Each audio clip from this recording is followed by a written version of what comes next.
NASCAR officially denied Cleetus McFarland's entry to race the O'Reilly Series at Talladega Superspeedway, and the team that signed him essentially saw it coming before the decision was announced. The Rockingham performance on Saturday, April 4th produced two completely different stories in the same day. His best finish in any NASCAR division ever, and his most chaotic race at any level. And when RCR's own vice president of O'Reilly Series operations spoke to motorsport.com after the race, what he said was not a celebration. It was a measured, honest assessment that pointed directly toward the outcome NASCAR delivered on Tuesday. Meanwhile, viewership for the Rockingham race was up over 10% compared to the previous year. NASCAR is simultaneously blocking a driver who is actively and measurably growing the sport's audience. When that tension is what makes this story more complicated than any single headline can capture. To understand where this decision lands, the origin of the entire arrangement needs to be established clearly. This deal did not begin as a marketing exercise. Approximately 1 year ago, Ty Dillon, a Cup Series driver for Trackhouse Racing and the grandson of Richard Childress himself, reached out to Cleetus McFarland after watching his content on social media. Dillon wanted to know what Cleetus's goals were. Cleetus told him directly, he loves super speedways, and his dream is to race in the Daytona 500. Dillon took the idea to his grandfather at RCR, but he attached one condition that was non-negotiable. Cleetus had to stay original. The deal could not change what makes him authentic to his audience. Yet Dillon's position was explicit. If they were not having fun with the project, they were failing. The deal was formally announced in early March 2026. 3 O'Reilly Auto Parts Series races per season over a 2-year period, driving for Richard Childress Racing. This is not a one-race promotional appearance. This is a contracted, multi-season commitment from one of the most historically significant organizations in NASCAR. The NASCAR world responded to that announcement immediately, and the people pushing back were not random commentators. Kyle Petty, a NASCAR legend, stated publicly that internet personalities like McFarland do not belong on the racetrack with professional stock car drivers. Kyle Busch, who drives for RCR in the Cup Series, the exact same organization that just signed Cleetus, questioned the decision directly. Busch pointed out the gap in experience and said he did not know if Cleetus had run 10 races total in his entire career, and noted his 10-year-old son Brexton had probably run more races than Cleetus at that point. Freddie Kraft, Bubba Wallace's spotter and a credentialed member of the NASCAR Garage, also voiced formal concerns. These were not casual online opinions. These were active working professionals inside the sport raising their hands and saying the experience gap was too large to ignore. Cleetus heard every single word of it, and he did not dodge any of it. In a conversation with reporter Bob Pockras before the race, he addressed the critics without hesitation.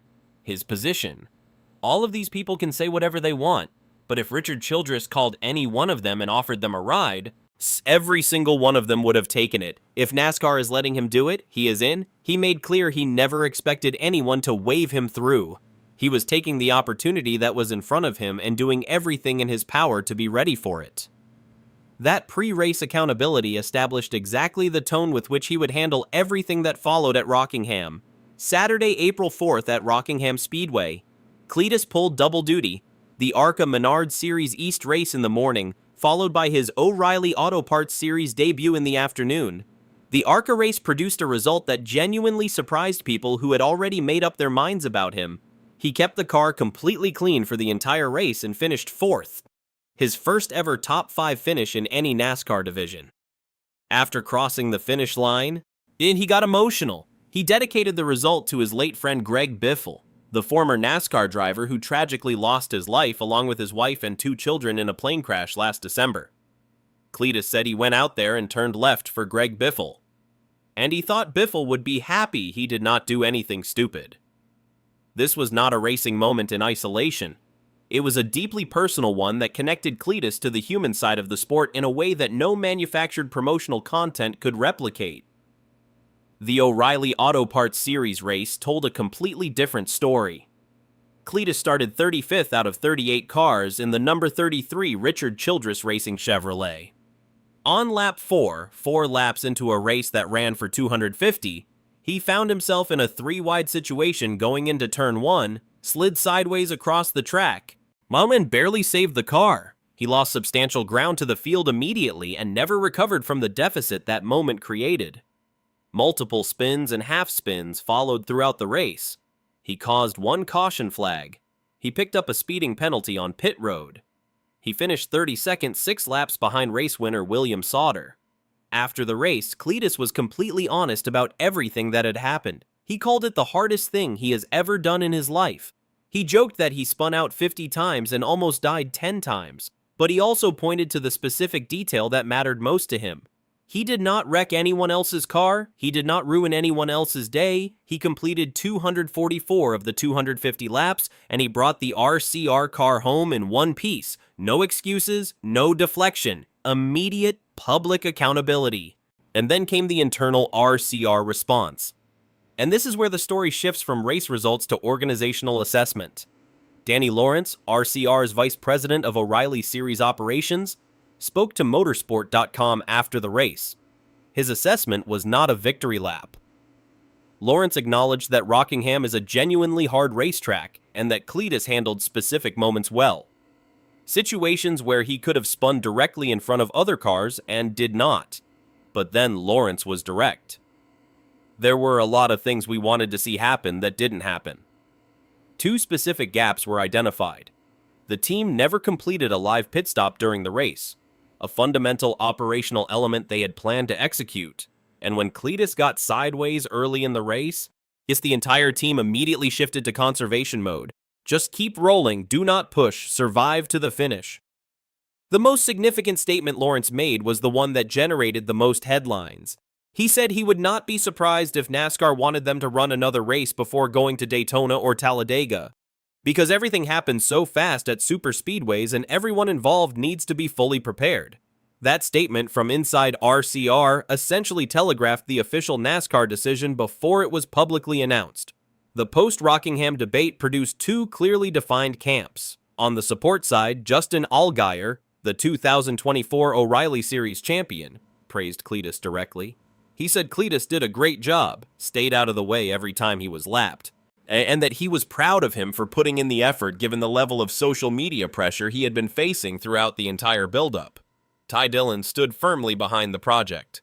He said NASCAR should be proud of how Cleetus represented himself, that he was respectful to the leaders and did not ruin anyone's day. On the critical side, Tommy Baldwin made the argument that his objection is about process, not personality. He compared it to being in 7th grade and deciding to skip straight to college. You have to go through the steps, run ARCA, develop car control, learn late models, build the foundation. Freddie Kraft pointed to a specific moment from the race broadcast where Cleetus's in-car audio revealed that he essentially did not understand what the term inside meant in a racing context. Kraft described that as basic racing 101. Mark Martin, who has been broadly and consistently supportive of Cleetus throughout this entire process, offered the most diplomatically pointed observation. The best thing about Cleetus is his interviews. That statement was widely interpreted as a careful way of saying his on-track performance still has a significant distance to travel. Martin also stated directly that the right place for Cleetus right now is in ARCA. On Tuesday, NASCAR made the official decision. Cleetus McFarland was denied entry to the O'Reilly Series race at Talladega Superspeedway. He has been limited to the Truck Series and ARCA until he accumulates additional documented experience at those levels. Dale Earnhardt Jr. publicly backed the decision with specific reasoning. Yet he had reviewed the YouTube video from the truck test, the O'Reilly test with RCR, and the Rockingham race itself. All 3. In all 3 instances, he observed Cleetus struggling to maintain consistent car control. Dale Jr. stated he had seen enough across those 3 events to conclude that Cleetus should not be approved for Daytona or Talladega at this stage of his development. His specific recommendation, 1, 2, maybe 3 more events at other venues first. Cleetus's public response to the denial demonstrated the same maturity that characterized his entire post-race communication. He posted on Facebook and described it as a kick in the nuts, but also said it was not as much of a letdown as it might appear from the outside. His position remained consistent. He just needs to get out there more, do as much learning as possible, and keep building. He never expected NASCAR to simply approve him without documented performance. He is taking the opportunity in front of him one step at a time. The viewership numbers sit at the center of the tension this decision creates. When Cleetus raced at Rockingham, viewership for that broadcast was up over 10% compared to the same event in the previous year. The identical pattern appeared at Daytona during his Truck Series debut. Viewership increased measurably when he was in the field. These are not disputed figures. Cleetus McFarland brings an audience to NASCAR that does not arrive through any other current pathway in the sport. NASCAR is simultaneously denying his Talladega entry and directly benefiting from the attention his involvement generates for every broadcast he participates in.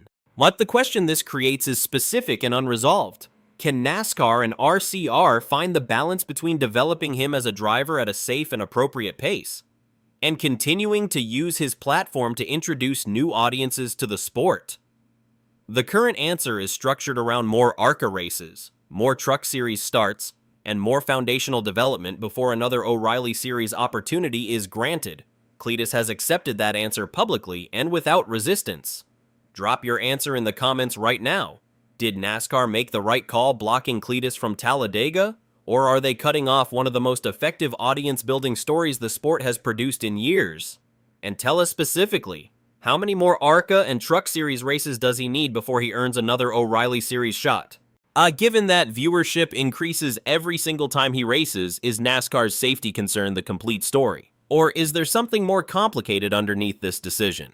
If you want full coverage of Cleetus's next ARCA or Truck Series appearance and every development in the RCR program as it unfolds, subscribe and turn on notifications. Because this story is not finished and the next chapter starts at whatever track NASCAR approves him for next.